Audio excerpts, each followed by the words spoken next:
This is Ed Rep Radio, presented by Eastman Music Company.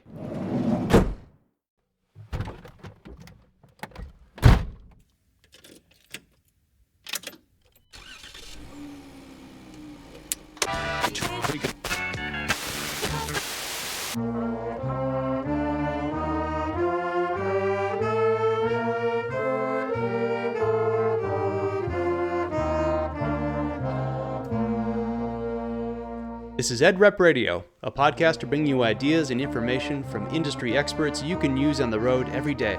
Presented by Eastman Music Company, and I'm your host, Shane Duell.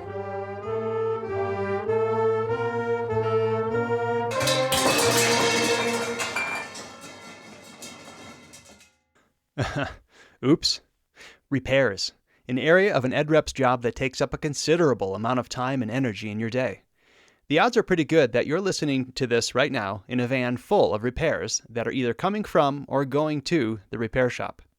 Repairs are something that have made or broken relationships with their teachers and districts. It's such an important service to your schools, and to many teachers, it's the most critical service that you provide. This episode will help provide a greater level of understanding about the most common repair issues for the most common instruments, things you can look for out in the field on the instruments, minor repairs that you can perform out in the field, and perhaps most importantly, how to improve the way you work with the repair shop back at the store. Scott Mandeville of Tim's Music in Sacramento, California is our guest today, and he will impart so many great words of wisdom that I have no doubt will serve you and your teachers very well. Scott, thanks so much for being here.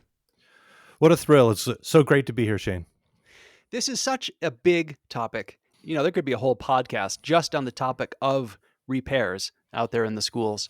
And it's a big topic to Ed Reps because I remember being an Ed Rep. It felt like half of my life as a Ed Rep had something to do with repairs, picking them up or dropping them off, or teachers saying there's something wrong with this, communicating with the repair shop, being the go-between between teachers and the repair shop.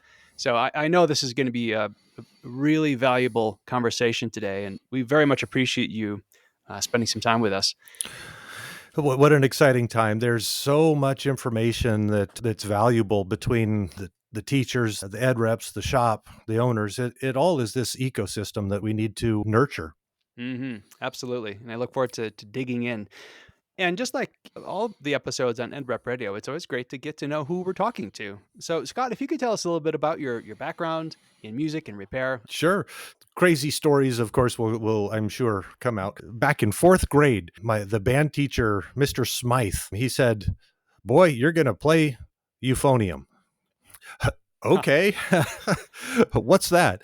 So right. Fourth grade, in the janitor's closet at Kings Beach Elementary School, I was taking euphonium lessons with Mr. Smythe. That was some crazy times, the smell of janitor's chemicals and such, and band instruments. Then on into high school, band was my identity. That was, the high school band, and I grew up in the snow, so we didn't do marching band, but the jazz band and concert band and all that. Went to college in the snow. What state were you in? Up at Lake Tahoe, up in Lucky. Yeah, it's a beautiful place to. I say grow up. I just got older there. I'll choose to grow up one of these years. And then went to college as a music education major. 3.5 years into my college career, I'm looking at myself saying, do you really want to stand in front of a classroom teaching? You're totally not prepared for that. So I bailed out of that, and 3.5 years into my degree, went to Allied Repair School out in Wisconsin. Went through that program, came out 24 years at Northridge Music Center. My friend Tim Lawrence owned Tim's Music at that point and was headed out. I purchased the business from Tim, and we had very different visions. For Tim, it was a place to get away from home and make a little bit of money, and it was a very dark little place. And we've moved a number of times since then, and we're in a very nice facility now that's quite nice. It is very nice. I've been there, and it is such a nice feel to the store. It's nice and light and airy. Not that dark place you described. Yeah, no. Then I spent time for working in the NAPBERT world and the NASMD. Been on the NAM board of directors. And funny thing, now it turns out that I teach all over the world for NAPBERT and the music education community. So I'm teaching anyway. That's great. I want to go back to one thing that's always intriguing. You said you were going to be a music education major, and then you went to Allied. There must have been something somewhere that drew you to repair. And I think it's fair to say that most people, unless they've worked at a music store and have met the repair people, don't even know that instrument repair is a thing. How did you stumble upon this? Well, back, my bent, who my being is, I am mechanical. My brain is mechanical. This crazy thing called dyslexia. It's a massive gift. If you look at it that way, everybody says, oh, it's a learning disability. It is absolutely not a disability. Dyslexia changes the way that my brain processes information. Huh. It's the coolest thing. You can describe a mechanical problem, and by the time you're done, I have a complete rotational 3D image in my head about the solution. Wow. And so that is my mind. And all along I've been fixing cars and taking stuff apart. We used to live up by a dump, and I'd go get all the clocks and wagons and take them apart and just throw the rest of it away. I've been doing it all my life. So it was the right thing. When I was in college, I would spend most of my time down in the repair shop down at the university instead of up in the practice room. So okay, I get it. So I think you have what some may call the knack. Yeah, we could go down that. It's it's one of those things that the calling that won't let go. Yeah, that's great. Well, the world needs people like you because there's a lot of broken band instruments out there. It's true. And I walked into the NAMM show a number of years ago, and I'm standing there thinking, none of this is possible without the repair shop. Absolutely. So where's Tim's music right now? 6818 Fair Oaks Boulevard in Carmichael, California. Northern California, right? Yeah, just outside of Sacramento. Okay, great. And just so we kind of understand, do you have ed reps at the store there? Do they travel out to the schools at all? Yes. Okay. Yeah, we've got a road program that we're trying to add more to it, but trying to find people at this point is more challenging than not. So got an empty hole there. All right. Well, hey, if anybody is looking to move to Northern California out there you go. Yeah. Scott's a great guy. All right. So you spend a lot of time with ed reps and school repairs, and I'm sure you do lots of repairs, but I'm guessing the majority of them come in from the schools. Is that accurate? We do. We touch a couple hundred schools throughout the Northern California arena. We also do quite a bit of custom fabrication work and super high-end crazy stuff that not very many shops do at all, but the vast majority of the work is the school-based broken Big Five. The broken Big Five. Good segue. That's exactly what I want to talk about right now. So, by the way, how many techs do you have in the shop there? I've got 12 benches right now. We had some people go away. Right now I've got 7. Wow. I looking to put 2 more in. Okay. That's awesome. That's a big shop. So ed reps are out there and constantly picking up repairs, and I think one thing would be very useful is understanding the most common issues with the Big Five, flute, clarinet, sax, trumpet, trombone. And it'd be nice to throw in maybe some low brass too, like tubas and euphoniums, pretty common school repairs as well.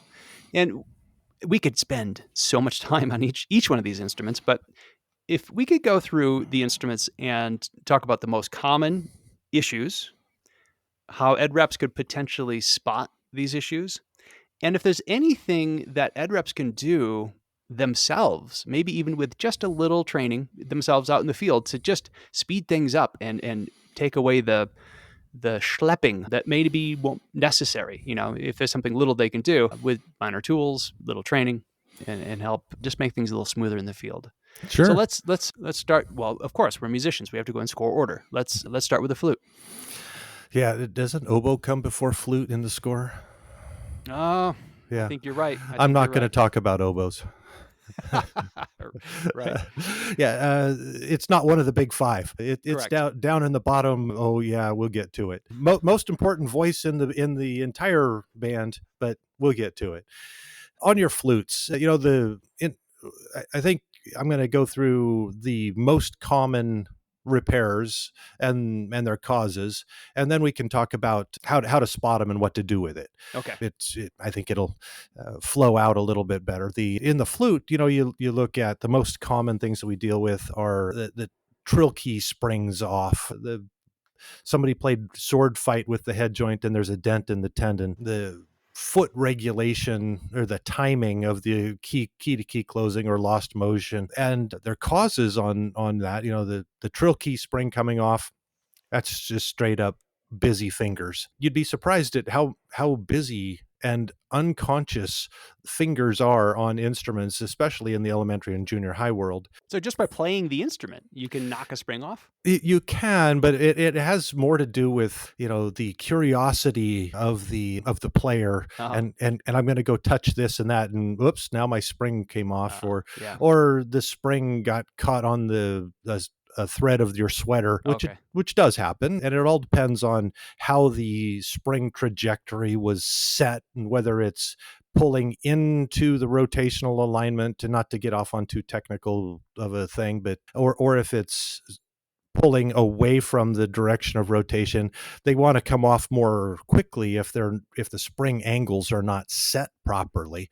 So there's some of that we can talk about later. Again, get into the whole, a 6-hour thing on how to on the minutia of repair. The dented tendons, don't play sword fight with your flute. The foot regulation timing, I find that 90% of the damage to instruments, it doesn't matter which woodwind, flute, clarinet, saxes, happens getting the instrument in and out of the case.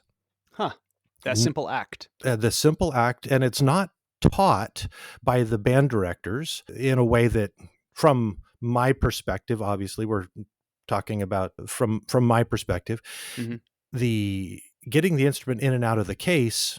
The cases, the manufacturers do a beautiful job building nests for these instruments, and it really does hold the instrument in place. That's great, except it makes it difficult to get the instrument in and out of the case. So the students, without knowing, are using the keys as handles.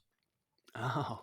So on the foot joint, if you'll watch a student get an instrument out of the case, they grab the instrument, the foot joint, by the two keys that are sitting right there, and they lift it up. Well, there's tension. Totally see that. Yeah, there's tension in the nest, and so the keys twist, and now there's a timing issue. They reach up and grab the main body of the instrument by the upper stack, where your left hand goes, and that lifts those keys, and now you have lost motion because it's bent the key, the foot that holds it in place.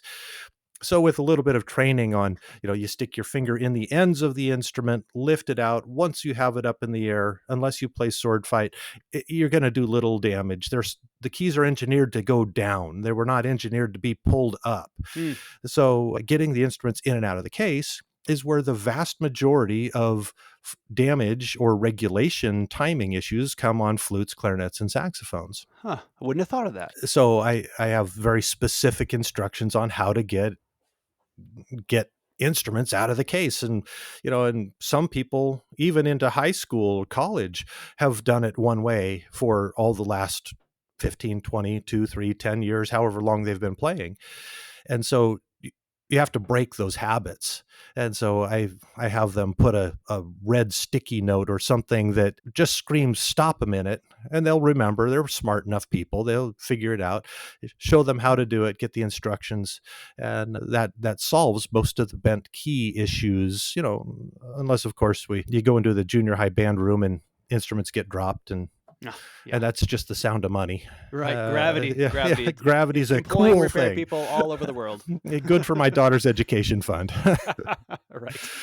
So things like that on flute. On clarinet, some of the most common issues, tenon corks, or the instrument fell over and the G sharp key, they typically fall to the front, and the arch of the G sharp key hits and it opens so that the G sharp pad is no longer covering the tone hole. They put the instrument together incorrectly and the bridge timing goes off, or they squeeze or get the instrument out of the case, lifting up out of the lower joint, and the crow's foot timing. Obviously, torn pads, the bent trill keys where they're putting the instrument together or taking it apart inappropriately. All of that's trainable as long as the attention span is more than about 12 seconds. And that is a challenge. And it's not the training part, it's the remembering part. Oh, yeah. And so, the repetition part? The proper repetition. Yeah. Just like practicing playing the instrument, right? Same as repair. If you practice it wrong, it will be really hard to change it later. Makes so that's all part of it. One thing I'm curious about that comes up a lot with woodwinds in general is the topic of pads not sealing, pads falling out. What do you have on thoughts for what reps should know about woodwind pads in general? Oh golly, there's to keep it less than massively technical. The pads are the gasket that close the tube to make it longer, change the pitch. And pads, there's traditional pads, in clarinet and flute, they're a skinned bladder pad with a felt interior, cardboard backer. That skin is very fragile and does get torn. Busy fingers, somebody who doesn't want to play, so they take a pen and tear the skins. There's all kinds of damages that go on. Saxophones have the kid leather, so it's a leather pad that is covering felt in a cardboard. And the adhesives that hold them in, there's so many different kinds of adhesives. And what's super important about the adhesive is actually environmental. What works in my climate may or may not work in other climates. And, it's interesting to come up with, what humidity, what dryness, the way that the pads are installed all matters in the adhesive nature or the molecular bond of the glue to the base materials, the pad cups. So a flute in Florida and a flute in Utah may need different adhesives? It's possible, yes. Oh, okay. There are, every technician or every shop is going to have their favorite adhesive. And most of the time, that is, if they'll go back and look at what that really comes down to is, subconsciously or consciously, we have less problems with this adhesive and our pads don't fall out with this one. And they do with this. And they say, well, that adhesive's no good. Well, or is it just the environment that we're in? Good to know. Now, are pads something, I know pads are commonly falling out, for example. Is it something you can, as a rep, put one back in? Or does it really need to go to the shop? Pad structures, there's only three things in woodwinds, obviously oversimplified, but there's only three things in woodwind repair. The pads have to cover, they have to close together, and no lost motion except where there needs to be. Now, can a red rep put a pad in? If you use like the Jeff Smith Valentino, the peel and stick, and I love Jeff's products, he's a great guy, but that Valentino peel and stick, where they're soft enough to comply without the precision tooling and heat value and such that a technician's going to use, yes, you can. That's not the end of the repair. That is a get you through till you can get into the shop, because if the pad doesn't cover perfectly, we're creating an impediment for the player. And our job as a technician is actually to remove the impediment between the player and their creativity. All right, so moving on to the next instrument in the big five, clarinet. We just had a great conversation with Maury Bakun the other day on clarinet, but I'd love to have your take. Yeah, a smart designer and really just a brilliant human being. But I'd love to have your take on what you see very commonly in school repairs when it comes to clarinets, and some information that you think ed reps really should use. Sure. One of the most common things on clarinet is tenon cork issues. And actually this is 99% of the time completely avoidable. The adhesives that hold the tenon corks in place are affected by the lubrication. Okay. So too much cork grease actually attacks the adhesive and the corks fall off. No kidding. So it's just the way it is. So the way that I like cork grease to go on, you wipe off all of the excess, a little tiny bit on your finger, smear it around the cork, and what's left and then wipe it off. And then what's left in the porosity of the cork is typically plenty of lubrication. The tenon corks coming off is almost always preventable by removing the excess cork grease, till you get to the point where the cork, just plain the wood, rots. That's a problem. Yeah. Yeah. The next most common thing are bent keys from assembly and disassembly, where the bridge isn't held properly when you're assembling it. The keys collide, and good news, they bend more than break. So we can go, they're malleable enough, we can go put them back where they belong. Okay. The crow's foot timing, same thing, the torn pads. Of course, if they throw the instrument down, the cracked tenons and things like that are less common. Clarinets typically are regulation issues and cork issues. Okay. I assume most of that would require the skills of a good repair person. Is there anything out in the field that you see? I guess this applies to all these things. Very simple things that come in. You're like, oh, this could have been done in 2 seconds out in the field. Is there anything like that with clarinet? Well, on the tenon corks, if it's a matter of this instrument has to play right now, and I'll get a little groans out of this, but I'm telling you, it works. Blue painter's tape, baby. Available everywhere. A couple wraps of blue painter's tape will hold that loose cork in place until it could, you can get through the show and then get back onto get it into the shop so that it can be repaired properly. The tenon cork, putting a tenon cork on requires glue drying time and sanding, and if you sand it incorrectly, you'll change the shoulders of the tenons, then cause the instrument to rock.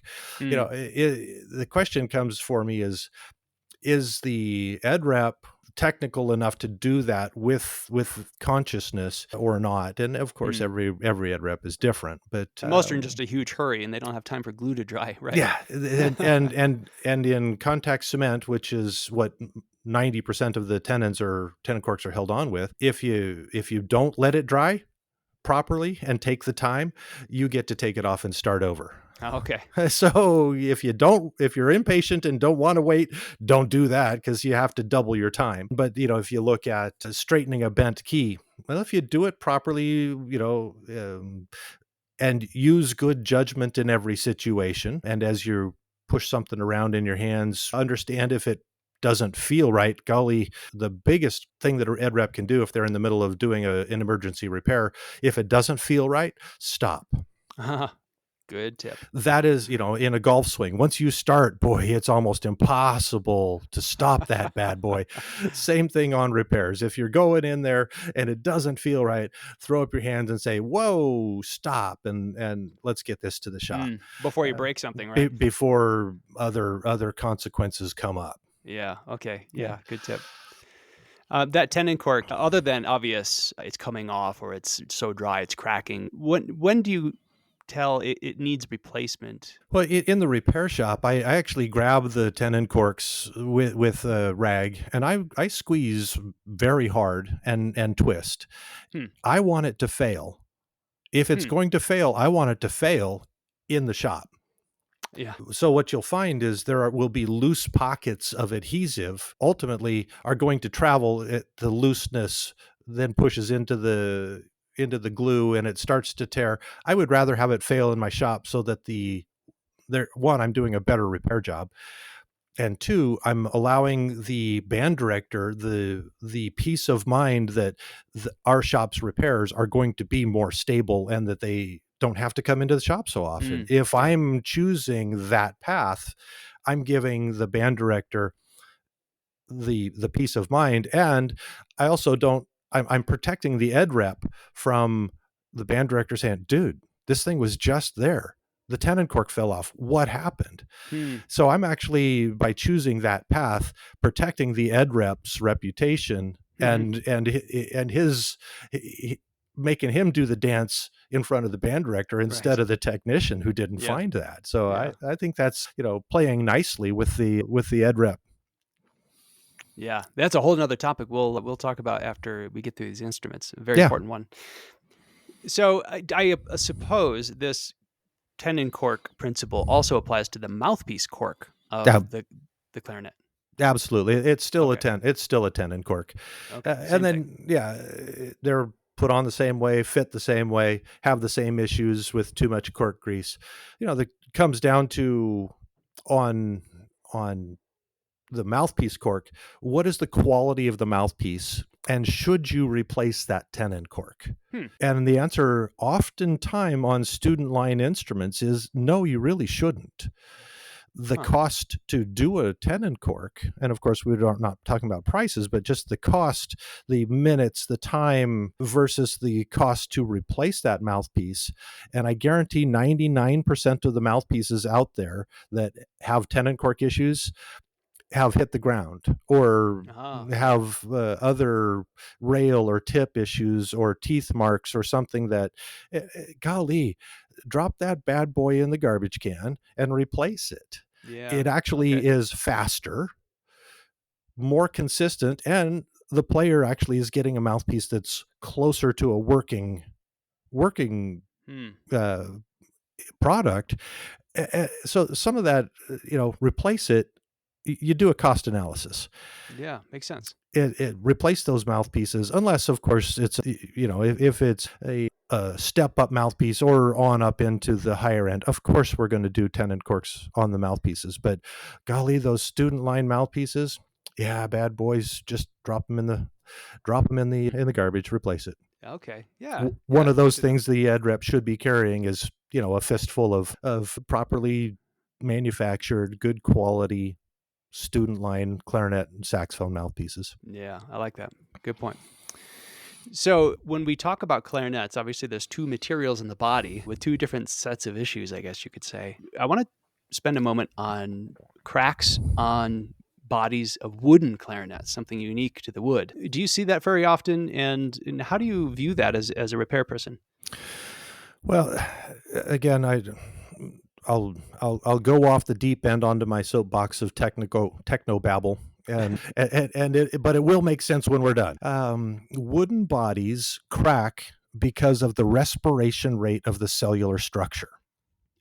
Okay. So if you have a thick piece of wood like a clarinet body or an oboe body, and it's got a relative humidity, and then you blow a lot of humidity into it, the cellular structure on the interior accepts that moisture and expands faster than the middle section or the exterior section can expand.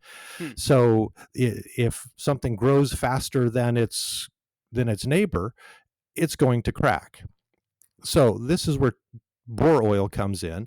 If we can control the respiration rate of the cellular structure of the wood with bore oil, then we're protecting that respiration rate to a more consistent rate throughout the dimension or the thickness of the wood. We deal with cracks all the time. 9 times out of 10, well, 100% of the time, you cannot control what wood does. If wood's going to move, wood's going to move. Yeah. No choices. So what we can do is protect the respiration rate of that wood through proper application of bore oil. And the idea there is that we need to have enough bore oil to protect the respiration rate, but not so much as it saturates and then it becomes overly dense or it loses its vibrancy, it loses its resonance because it's being muted by the oil in the cellular structure. Yeah. So there's this balance. And then what quality of oil do you use? Use the highest quality oil unless you don't like your instrument. Yeah, right. Do you see it very, very often in the shop, cracks happening? Yes, and actually regionally, it's interesting where we live in the Sacramento Valley, we have a very consistent nature, a very consistent humidity. It has highs and lows every day, but the average humidity is very consistent. Where you go up into the Nevada desert or the high Sierras, and the overall humidity rate drops significantly in the middle of Colorado, where it's very dry, versus the middle of Missouri, or the East Coast, where it's very humid. All of those environmental factors do play a part, but we deal with quite a few cracks here in the repair shop, and it's just a matter of technology to overcome it. Yeah. So it's not uncommon, and it's no cause for major alarm if it's a crack coming in. It's just kind of a thing you deal with, I guess. It's a thing that you got to deal with, and typically the tension release on those instruments, if it's repaired properly, play just fine with zero adverse effects. Okay, good to know. So I guess, ed reps see it out in the field. No need to overreact if you see a crack. It's not the end of that clarinet's life. It's just a thing, kind of like cellos having a crack in the ribs or something. Those are repairable. Everything is repairable. It's whether or not you come into a value proposition at that point. Yeah, sure. All right, moving along in the woodwind family, let's go to the saxophone. Is there anything unique there that you deal with the saxophone that we haven't covered already in flutes and clarinets? Well, the neck cork's the same thing. That's too much lubrication, or a damaged shank on a mouthpiece will tear up a neck cork. They got to be replaced. Yeah. The guard screws come off regularly, and that is something that an ed rep can do, finding a proper guard screw, because there's 3 or 4 different styles of guard screw, to back up and actually have a selection of guard screws, and go ahead and put that back on. That's going to keep the band director from putting a paper clip on it that's going to scratch and rattle and have other issues. Right. Is it a matter of the screws just kind of slowly unthread themselves and fall out? That's a matter of screwing one back in?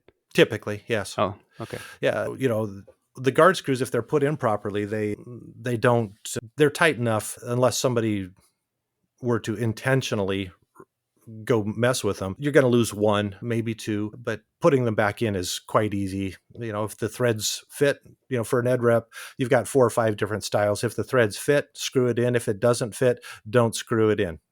Don't force it. Yeah, you're changing thread sizes, and then the repair tech's going to go, what have you done? Yeah, the other interesting thing on saxophones is broken neck screws. And that's very common, that the neck screw has been whacked and is turning in an ellipse pattern. It's out around, or actually broken off. If it's broken off down inside, sometimes they can come out quite easily. Sometimes you have to do a full extraction. Most of that, take it to the shop. And I'm trying to think of any manufacturer that's current that has a left hand entry. The old Bundy saxophones, like the model 1242, 1244, the Bundy 2, those neck screws go in from the left. Does that make a difference somehow? Yes. One on the neck screw goes through one of the captures and threads into the other, and so that it pulls that as a clamp. If you come in from the other side, it just goes into the threads and doesn't touch the clamp. I see. So, on those Bundy saxophones, if the kid's chasing the neck around, likely look at that screw, and if it goes in from the right, it's going in the wrong way. Okay. But kids, like, most kids are right-handed. Only about 12% of the population's left-handed. And some of them will take it out and turn it the other way because it's easier with your right hand. Okay. Yeah, that makes sense. Yeah.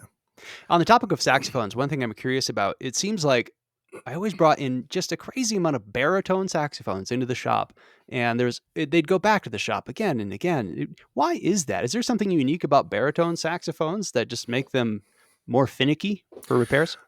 Yes, actually, it comes down to engineering stability. You take the same size of hinge tubes and the same size of key dimensions, and then you expand that over a much greater length, or or weight structure, and the engineering math doesn't work. Then you add in a larger instrument and junior high people and elementary school kids handling them, and they get whacked and bumped, and just the weight structure of it, the body thickness, the sheet metal that the bodies are made of is the same thickness as on an alto, but you've got 5 times the weight. Right. And so if it just slides over and bumps the chair next to you, you're going to bend a post much quicker and much more dramatically than if that same thing happened on an alto.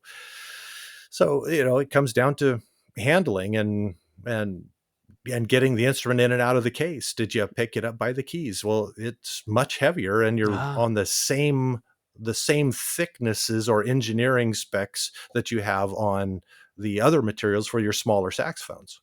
I see. So a Barry takes a little extra care on the player to make sure you're not doing these things you're talking about accidentally. It does. And, again, it's good for my daughter's education fund. Right. And good for the ed rep's biceps for carrying right. those cases out to the van every day. And especially the Barry Sax's cases that don't have handles. Then they Thank you. Yes. What is it with those? Sorry. Put handles on the cases, man. Yes. Oh. All right. So anything else woodwind wise?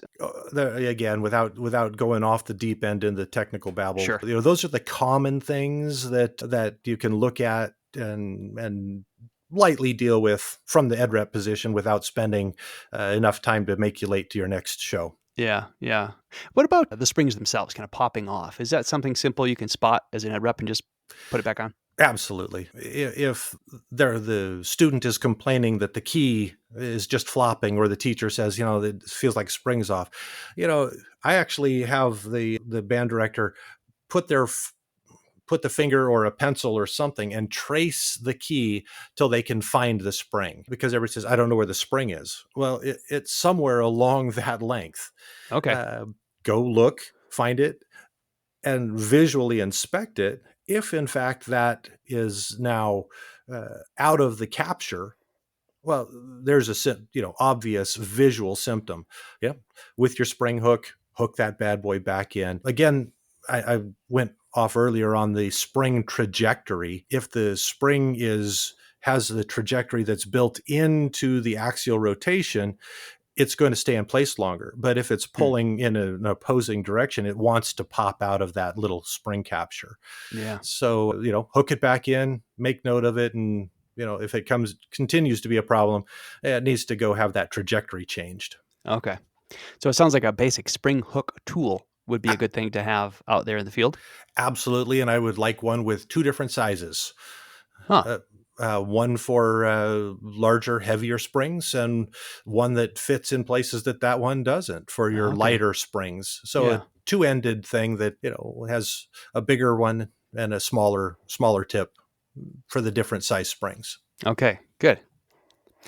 So let's move on to the brass instruments. It seems like they're mechanically a little bit more simple, but they still go into the shop all the time. What do you see most commonly with, say, valved instruments like trumpets, euphoniums? Yeah, across all brass instruments, one of the most common things is that the water key corks are consumable.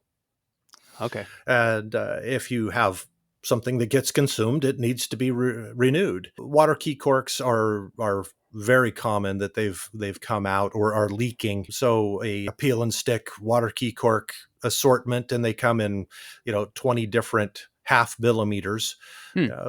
Whichever brands are most prevalent in your arena, your repair techs know which sizes they use most. Get yourself a little baggie in your toolkit and be able to put in a water key cork. Okay. Yeah, that's a good tip. The water key springs are a little bit more challenging. Typically, they need to be clipped. They're a universal style spring, and the tips hang out there. And if you don't address the tips, then you're leaving liability or a sharp something for junior to stick themselves on. Sure. Stuck slides are another thing. Yeah, I see that quite often. What causes that? Why do they get stuck? The chemical issues, save for mechanical damage, if it fell over and dented the outside slide into the inside slide, that's a different story. Sure. But why the slides get stuck is the technical side. The acetic acid and the saliva creates electrolysis and creates a product called copper oxide, and that oxidation, it actually takes up the dimension in that and adheres to itself, and now it's stuck. So it's actually one of the easiest things to prevent. Once a week, regular maintenance, pass the bottle of tuning slide grease down the line. Everybody moves every slide on their instrument once a week. It doesn't take any extra time from the band, and all the slides move. Stuck slides are very expensive in comparison to the time required to prevent those. So stuck slides, it's just not that hard to prevent with proper application of tuning slide grease once a week. Yeah, simple enough. Super simple. So just the fact that those slides haven't moved allows that process you mentioned to develop, and then they get stuck if they haven't moved. Okay. And most stuck slides we can get out fairly quickly. And there's a couple of things the ed reps can do to get those slides out. We just had one instrument in here that it took my lead brass technician, it took him 9 days to get the stuck slides out of this instrument. It was massive. Wow. How long does it take for an instrument to develop slides that are that stuck? 30 years. 31 years. Okay. The player had never moved the slides in 31 years. Wow. Okay. Yeah. Move your slides. That's Come on, the people. moral of the story here. Yeah. But the rep, something that they can do on if a stuck slide, and it's very quick. And again, go back to our adage of use good judgment in all situations. Tattoo that on the inside of your eyelids. And like a main tuning slide on a trumpet, you can give that a slight twist.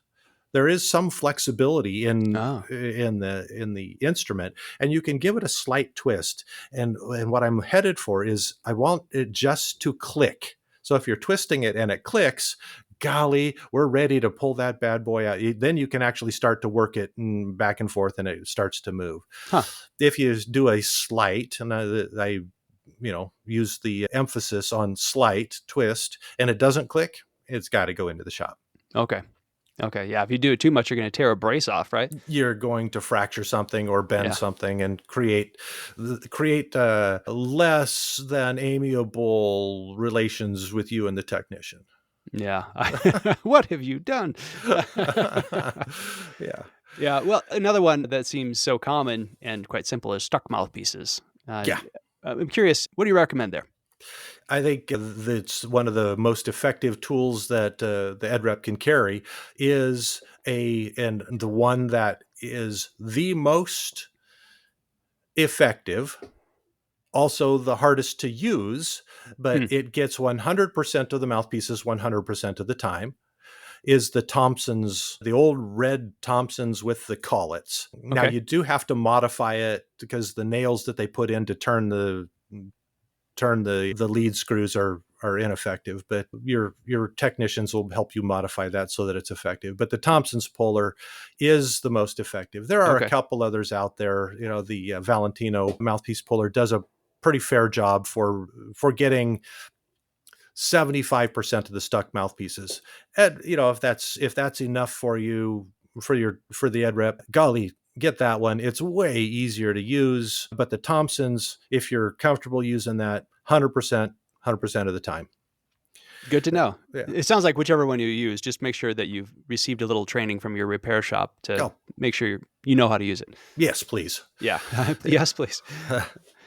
Yeah, the other cool thing on trumpets that comes up most common is that you get a valve that's in backwards. Oh, right. You can't blow through it. The child plays or the player goes to blow and their eyes come out, start to bug out. Where one of the valves is actually turned 180 degrees. On modern manufacturing, that's less common, although it still happens on the valve guides being they have a single tab that rotates and clicks, tab A, slot B, clicks into place, and you're all set. Sometimes they're backwards. The other, at that point, you just got to figure out which one's backwards. And I have a trick to do that. And it's the same thing when the valves are out of order. You put number 3 in the number 1 slot, and now nothing works. Simple way for the ed rep to be a hero out in the band director's eye is like on a trumpet. You take all the valves out, identify whichever one goes in the line of travel. Like in a trumpet, the mouthpiece, the airflow goes through the tuning slide into the third valve first. Okay, third valve. Yeah, and so you put the third valve in, turn it till as you blow in to the mouthpiece, and push the valve up and down. Yep, got that one in the right order, the right direction. Next one is your second valve, get it in. So you're building a line of airflow. That makes sense. And you just do that. Some of the instruments where it's not clear which direction they go, this is a simple way to get the system built and the kids playing again. I like that, yeah. Yeah. Okay. Yeah, that's any piston valve. You mentioned valve guides, which brought to mind, I remember bringing in so many instruments with valve guide issues, broken valve guides, cracked, or they're backwards or something like that. Specifically on worn out or broken valve guides, what causes that most commonly? Oh, typically the materials that valve guides are made of, they used to be made out of metal. Mm-hmm. Loved it. Super stable, very loud. Right, you can hear it go. Yeah, you're bringing a percussion section into your brass right, section. Right. Good news, you get paid a double for bringing 2 instruments. But the nylon or Delrin valve guides, and there's a number of different plastics type materials. They, as the players go in and out of the casings, care is not necessarily the most forward in their head, so they do wear out. Sometimes the slot that's down inside the valve casing doesn't have clearly defined edges. So then you have to fuss with getting it in and out, and so they do wear or crack. Or if somebody's turning the valve and they can shear off the little tab that holds the valve in the proper rotational alignment. At that point, you have to replace the guide. And if you have 1 or 2 specific types or brands of instruments in your arena, you can carry some of those guides, the most common. But I've got in my shop, I've got 50 different styles of valve guides, and each one is brand specific. A couple of them are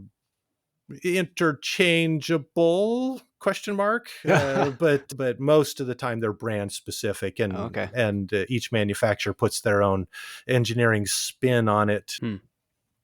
Yeah. So that's actually a very, very interesting thing in the tubas and euphoniums, even in some of the smaller British style baritones and such, where the valve guides, and this is super common, the valve guide on those larger pistons, they have 2 holes in the top of the valve. One is the guide position hole, and the other is actually the vent hole.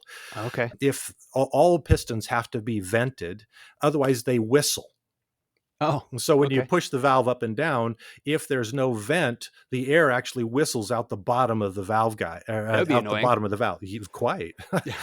And so all valves are vented. What's very common, and I mean very common, is that for whatever reason, the action rod or the push rod gets unthreaded slightly. Then the valve guide changes from the small positioning hole to the vent hole, and that gets tightened down, and the valve guide may or may not go into the slot. But more than anything, it turns the valve 90 degrees. Actually, a quick story. I had a band that I've done their work for years. They call me it was about 11:30, 12 o'clock at night one night. They're in Japan, and their tuba won't play. Oh. And so we're on the video call, and they're about to go on to the show, to their concert, and their tuba won't play. And so, all right, tell me what's going on. And so over the phone, this was before video. So we're doing it all just in my mind.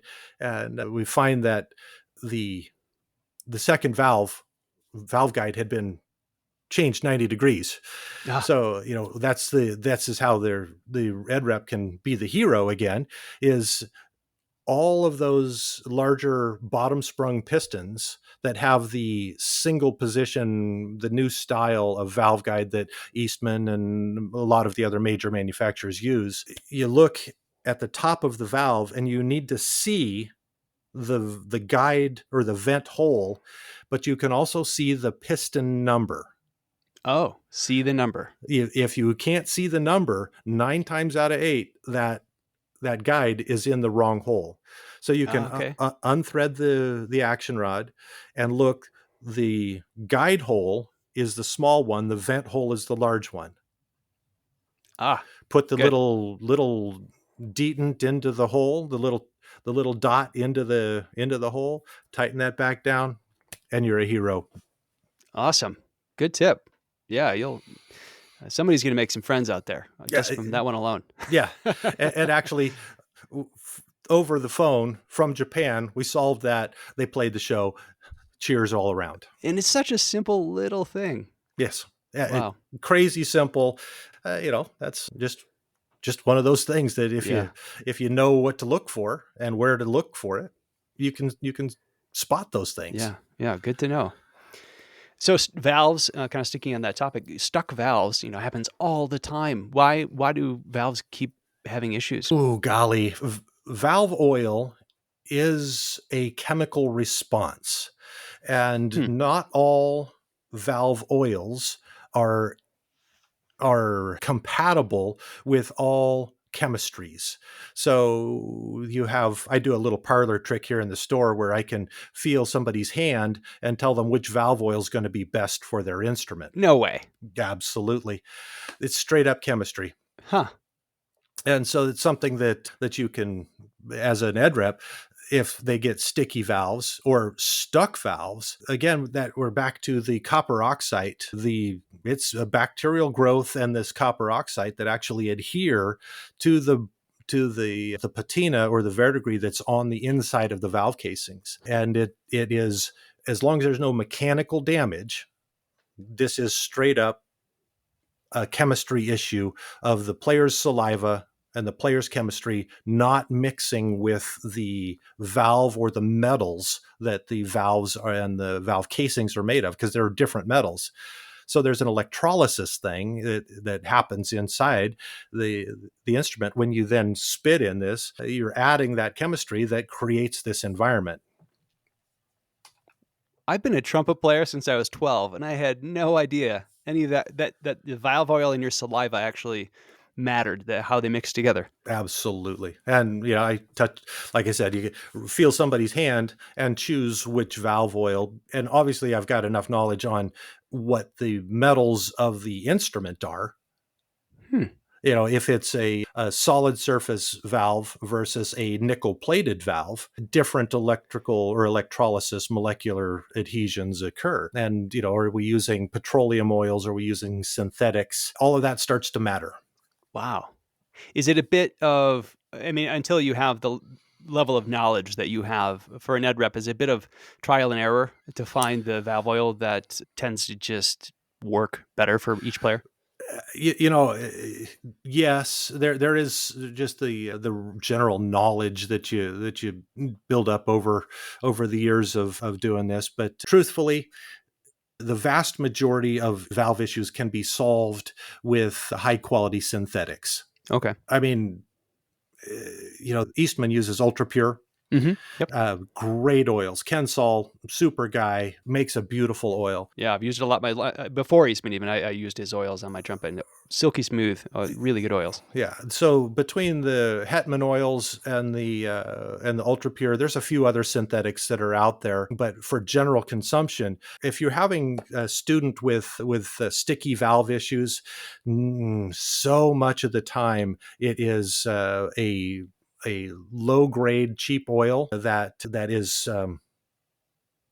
that's causing the problem. And it's, if you take the valves out and there's a brown mustard color or a stain on the valves, straight up, that's taking up dimension.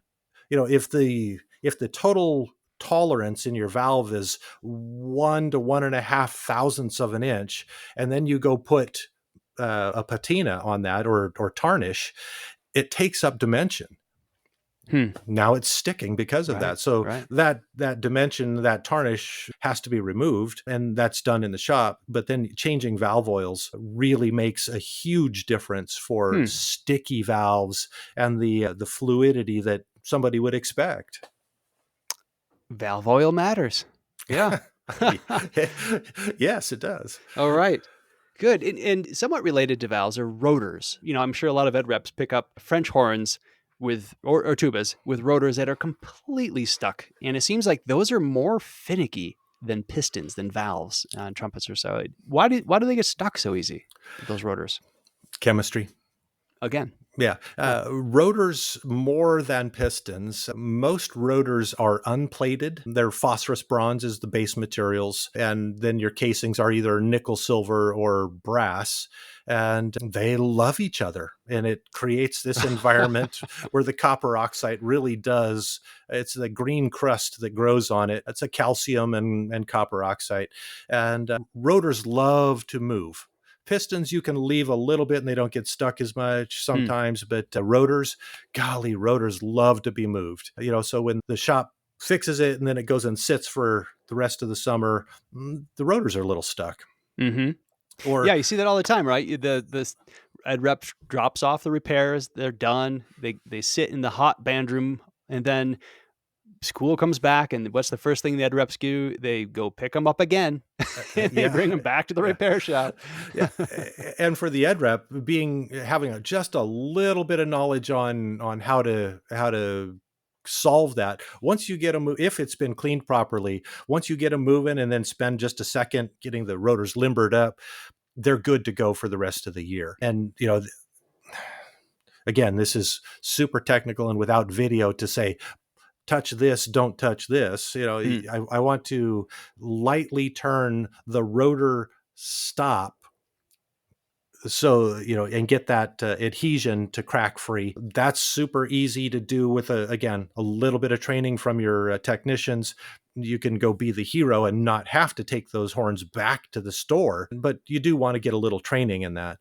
But the reason comes in, somebody blew the horn, tried it in September, in August and September. Yeah, they played it for a week. Nah, don't like this. The horn went and set until December. Somebody picks it up next. The valves are stuck. It's the saliva in there creating that environment. Okay. Yeah, it sounds like a simple enough skill, but something that needs to be taught for an ed rep to be able to unstick those rotors. Because what a pain it would be for a teacher to be without that horn for a week just because of something really simple like that. Super simple, and with a little bit of instruction, you can be the hero. And I'm all about trying to get the road reps to be the hero. It makes something I'll talk about later, the awesome responsibility. It really makes a difference for everybody. Yeah. Well, I think it's time we move on from the instruments and dig into some of these other topics we've been hinting at. Unless there's something else brass-wise you feel is really important that we should cover before we move on. No, really, if it's not comfortable for the ed rep or you don't have the training, take it to the shop. It's you get a better product at the end. If you've got the little bit of training and you can get some guidance from your repair technicians, go be the hero. But otherwise, let the ed rep do the ed rep job. Let the technician do the technician job. Good advice. Yeah. So one thing I wanted to talk about is we've mentioned these very easy, simple things that an ed rep can do in the field, maybe with a little training from their technicians in their store. But what should an ed rep carry with them in the van that could help them be this hero? Some very basic equipment or tools or supplies that you might recommend they throw in a toolbox or something. Of course, the first one might be a little controversial, but the most important tool to carry with every person that should carry is an open mind. To limit your capacities by closing your mind, I think that if our greatest resource is our resourcefulness, well, we need to be able to tap into that at any point. So I know that's not answering the question directly, but Yeah, I like it. I think that's the most important thing that an ed rep can carry is that open mind. Blue tape. Blue tape, painter's tape, the blue one, or the green frog tape. I'm not a big fan of the traditional beige masking tape. Okay. Different adhesives, and it becomes a bit of a pain to remove that adhesive, where blue tape, that adhesive is super easy for the complete repair. Beyond that, a general screwdriver. I like one of the multi-tip screwdrivers that you can have 4 or 5 different tips. Turn the end of the bit, the working end around, and you get a Phillips head or a standard flat blade. Getting into multiple types of Torx bit heads and things like that, that's too complex. Okay. So a good general screwdriver and a pair of general pliers. Now, I said that, and I'm going to go kick myself in the shins for saying that, because they have serrated teeth. Right. Okay. So sharp metal edges. Again, back to the thing, use good judgment in all situations. But beyond those 2 basic tools, a rawhide mallet, one of the small technician's rawhide mallet, is a very important tool. And then a pair of smooth jaw pliers, and smooth jaw being the most important part. Okay. So that we don't have giant metal hooks digging into the nice smooth finish on our instruments. Right. Obviously a spring hook. A couple of different brands, or whatever your favorite hook is. An instrument sized screwdriver, and typically you need 2, maybe three sizes of those screwdrivers that fit the size of heads to screw in the 77 thousandths size of screw, or something larger. Now, those would be like adjustment screws that are coming out of the posts, or rods. I'm sorry. The hinge screws. Hinge screws, yeah, thank you. Or the pivot screws, and typically you'll want 2 different sizes, 2 or 3 different sizes. Other things that come to mind, golly, you need to carry all the different kinds of lubricants, and because valve oils matter. You carry 2 or 3 different, 4 different brands of valve oil, because not all oils will react in the same situation. Generally, I like the Ultra Pure and the Hetman oils, but the older stuff, they are changing some technology. The Alcas, I'm not a big fan of a couple of other lubricants, but you can't go wrong with carrying multiple styles of valve oils. Slide greases, I would like a couple of different types of slide grease. Cork greases, water key corks, a bag of water key corks in assorted sizes, a bag of guard screws that have 3 or 4 different types of guard screws with different threads. The old Bundy ones were a very aggressive thread, and you can't put that into the fine machine threads like Eastman uses, a 3x0.5 screw. You need that 3x0.5 screw. Okay. And then something that's super cool is information about instrument maintenance that the ed rep can carry, and present instrument maintenance tips and techniques that, again, it puts the ed rep in the best possible light. They're out there trying to solve your thing, instead of just taking your instruments in. Right. And being proactive about it too. Absolutely. Yeah, I like that. By the way, so as you're going through this list, I'm running it down, and for the ed rep that's driving in a van right now who can't possibly record all these things, I'm going to put a link to this list in the episode notes, so someone can print it off, even bring it to the repair shop and say, hey, can you help me get these things? Yes. And develop that really cool relationship with your technician. Oh, yeah. Just something that just ran right across my head.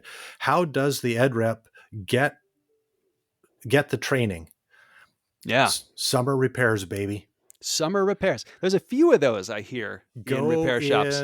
And whether you help or not, go stand in the repair shop and make yourself a nuisance.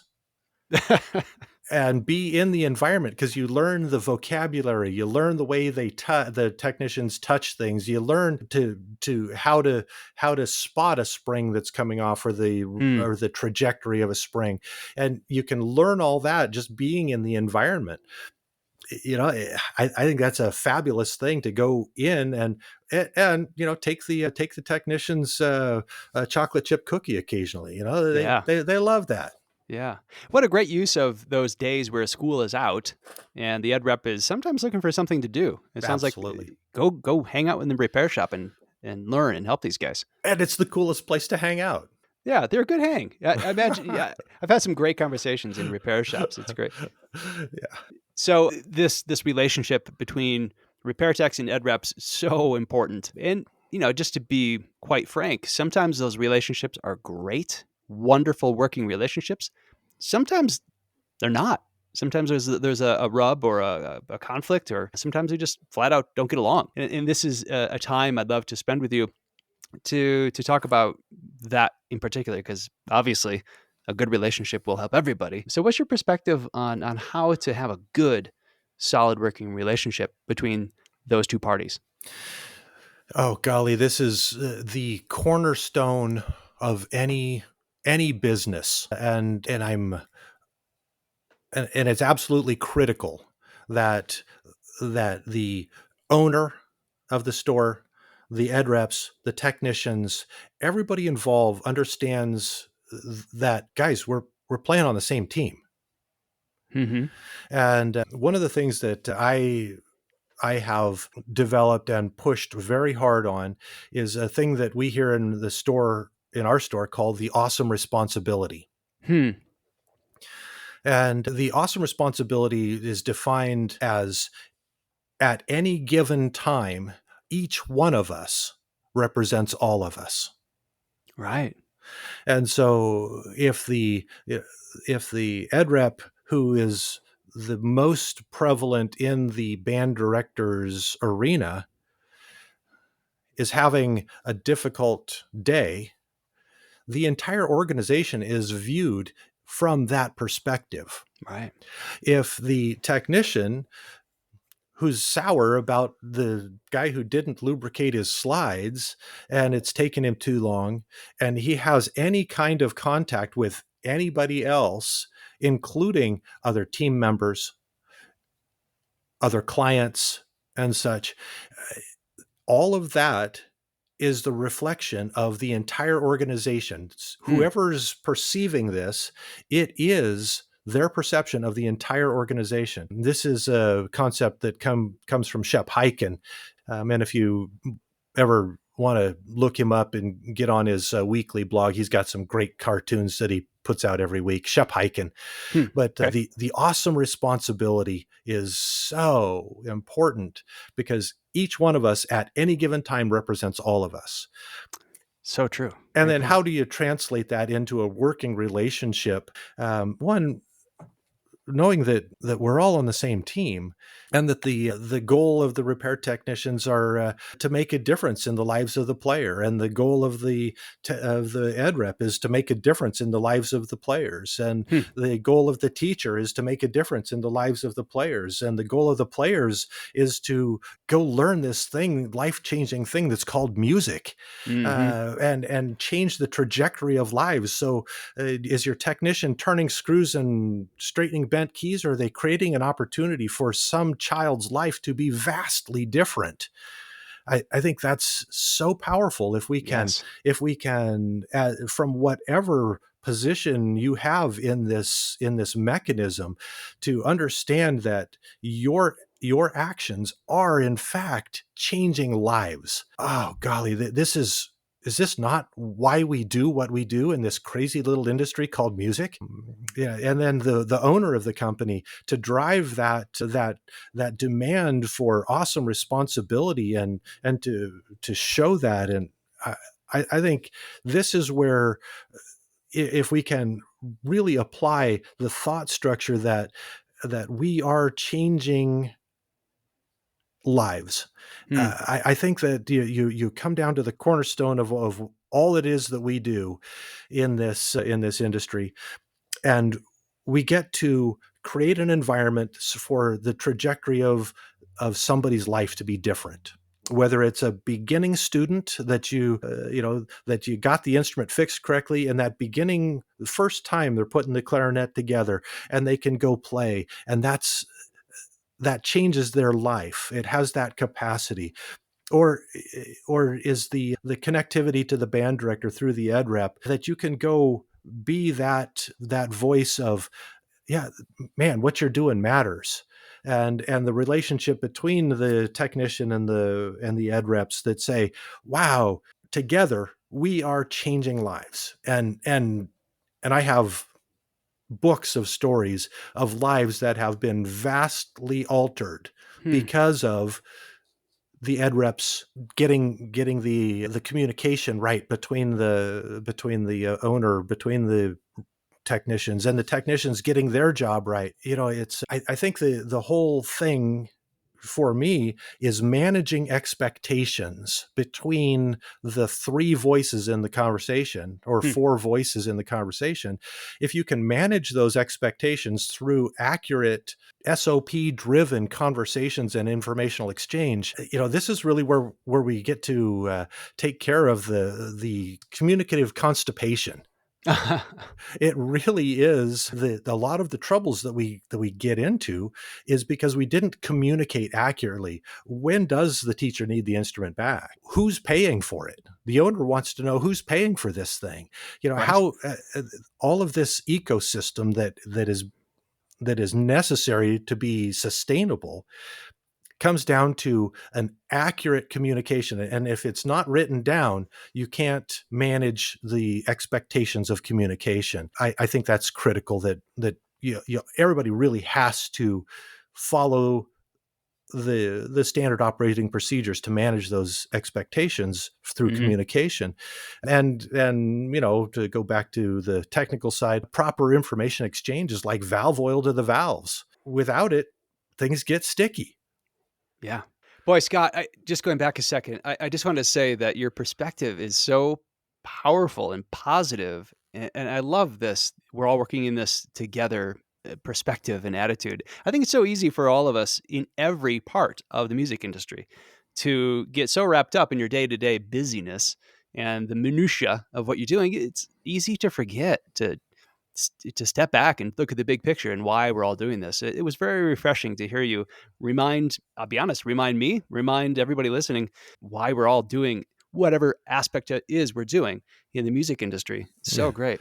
It is the power behind what you do. If we're changing lives, am I bending keys or straightening keys and turning screws, or am I changing lives? Yeah. And good perspective. I think that is, thank you. I think that's vastly important. Yeah, it's so true.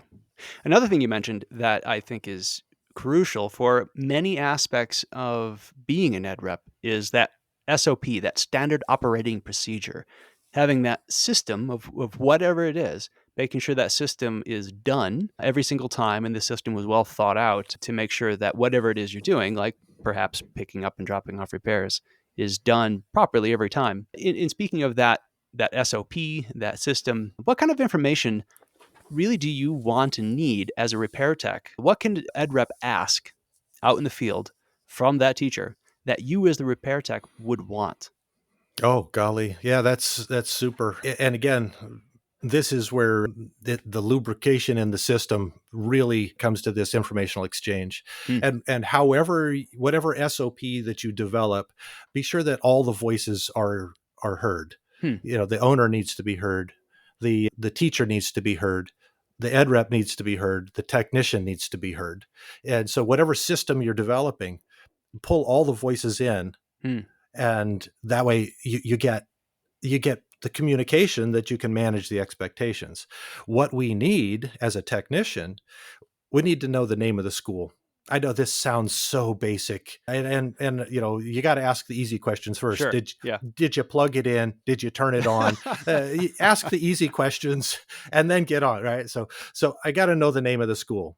I got to know the name of the district and the name of the student, if that's what you're doing, is picking up student horns. Oh, yeah. And the next most important question is, how and who is going to pay this bill? Good point. That's the important part. Next thing I need, symptoms. What's wrong with the horn from each of the perspectives? So the student or the teacher, what do they think is wrong? Because sometimes they're right. But it gives me a point of context to start my evaluations. What level of repair is requested?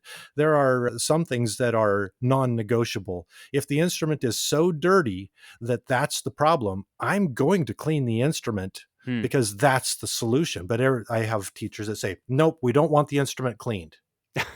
Right. Okay. All right. I won't clean the instrument, but how can I do that? So what level is requested? Sometimes we can do aesthetic level dents, super fine dent work. Even in school instruments, it's best for the instruments. But sometimes, functional dents. We need to have the tubes open enough for this bad boy to play. Right. Sometimes that's not possible. We need to know what date, timing. Is this an emergency repair that the ed rep is going back out that direction and the concert's tomorrow night? Right. I need to know that as the technician, because I can't manage that and manage the band director's expectations if I don't know that. Are we going to clean every instrument? And 9 times out of 8, we're cleaning instruments for longevity and inventory protection.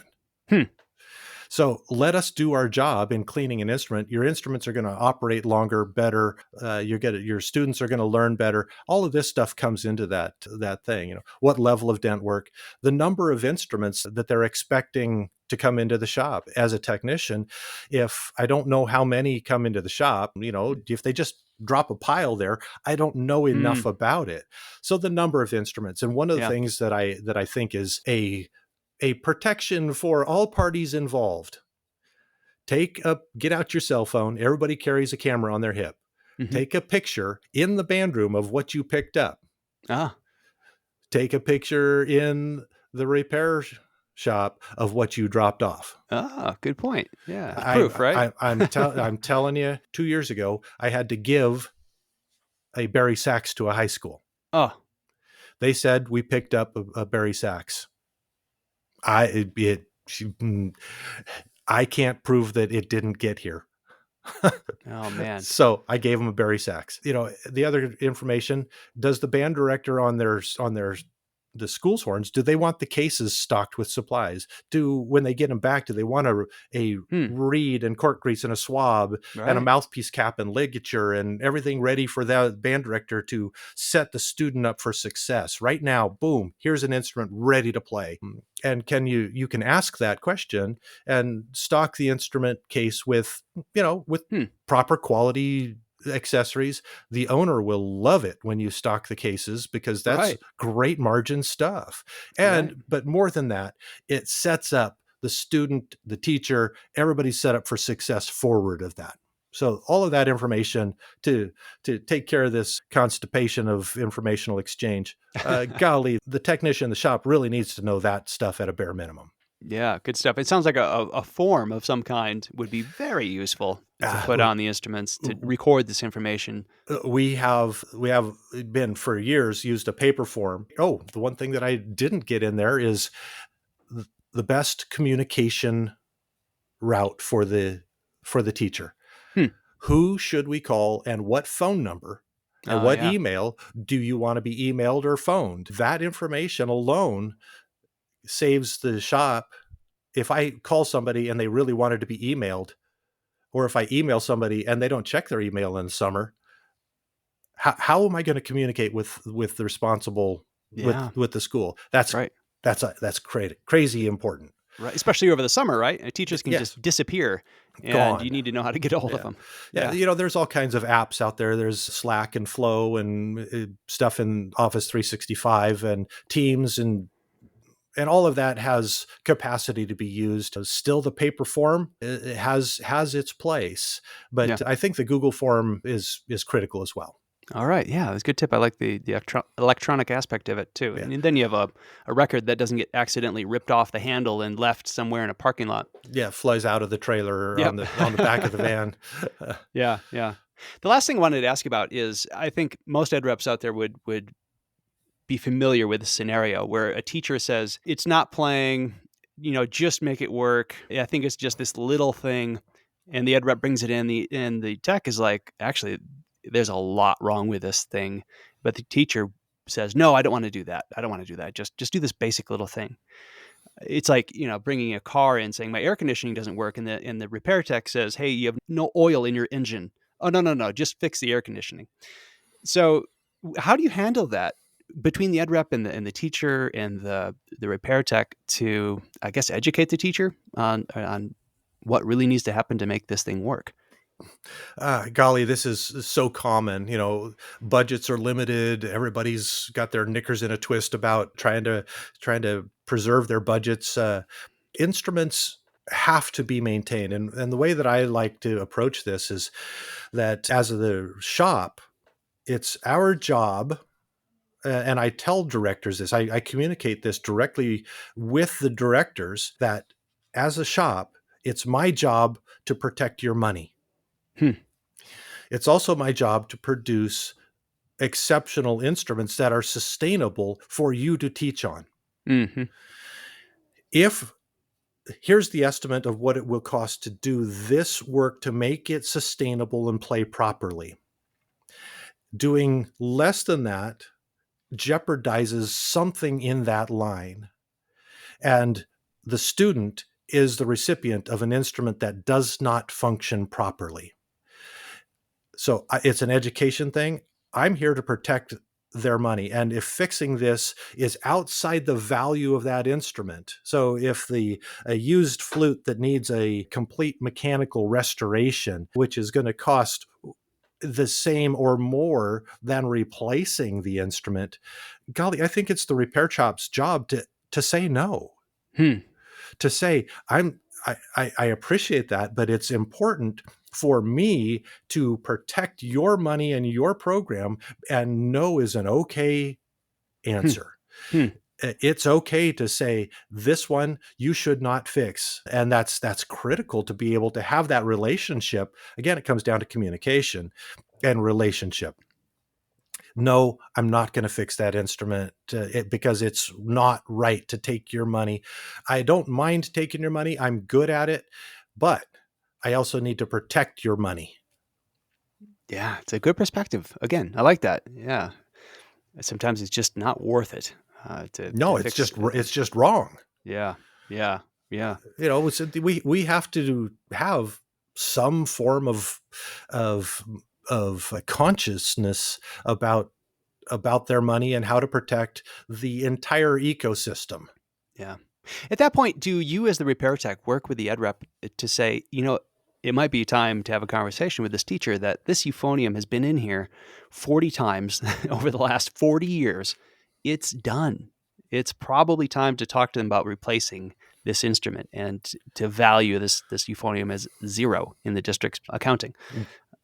Do you have that kind of conversation with your ed reps from the repair shop? Absolutely. Yeah, you have to. Instruments do have a lifespan. They are not infinite. And especially an instrument in school service does have a specific lifespan. And we have to honor that at some point. Say, it's just not right for me to take money on this. It's not structurally stable. There's too much wrong, and to fix it in a manner that would make it in proper playing condition is too much money. It's not an appropriate value equation. And this is so common for us that we really do have all these conversations, and they go out and talk to the districts about it, or the individual band directors, because they know that we have their program at the forefront of our heart. Right. And they trust you because of that, and they believe you. Yeah. They trust us. Yeah. So important. Last question, Scott. And yes, sir. It's kind of a funny one. So the ed reps and repair techs obviously have very different roles in the function of the school music industry. What is something that a repair tech wants the ed reps to know about their job that maybe the ed reps just don't quite grasp because they just don't do it? I think that we're all on the same team. I've been to NASMD. I've been to NatBert. I've been to NAM. I go to all these places where I listen to all these different voices, and the most common complaint is that from the ed reps or the owner and ed rep side, the wild racehorse that is the repair shop is unmanageable. And then from the repair shop, we just need information and tools and training. And it's this interesting conversation that's not being talked about that is creating so much of this, like you said, what do the technicians want the ed reps to know? We like oatmeal raisin chocolate chip cookies. We're regular people and we're playing on the same team. And I think that managing that relationship and that the technicians, though a bit on the nerdy side, can go off the deep end on the molecular lubricity of the brass and all of this crazy talk. We're playing the same game. Yeah. Yeah. As ed reps, we talk about the power of relationships with our customers and with our teachers and students and things. This is one relationship between ed reps and repair shops that we cannot neglect as ed reps. It's so, so important. And if you want to build that relationship with that teacher, you better have a good relationship with that repair shop. I've seen it so many times from personal experience and talking to other ed reps and repair shops. If that's not functioning, you will not have a great relationship with your schools, because one of the most important things they experience, teachers don't rent their own personal instruments from your store. They probably already have a step-up instrument. Maybe they'll buy one from you. But I always feel like as ed reps, what I witness is teachers feel the repair shop part of your store more than any other aspect of that relationship with the store. So it's so, so important. And actually, I think, somewhere along the way, one of the technicians needs to go put a rubber chicken somewhere in the road rep van and make it fun. Come on, people, let's have some fun. Right. We're in the music world. It should be fun. Let's have fun. I love it. Scott, I thank you so, so very much for your time today and these amazingly great and powerful tips and perspectives. I'd love to have you on again sometime. I mean, this topic is vast, and we could spend hours, but we don't have that kind of time today. But I'd love to have you on again if you're up for it. Anytime, Shane. I so thoroughly enjoyed this, and if there's anything that I can ever do, you know how to find me. Awesome. What a great time. Thank you so much, Shane. Much appreciated, Scott. We hope you found the information in this episode useful and something you can use in your everyday life as an ed rep. If there is a topic you'd like to learn more about and have presented on a future episode of Ed Rep Radio, or you'd like to give us some feedback in general, please email us at edrepradio@eastmanstrings.com. To learn more about Eastman Music Company, go to our website, eastmanmusiccompany.com, or give your Eastman rep a call. Thanks, and drive safe.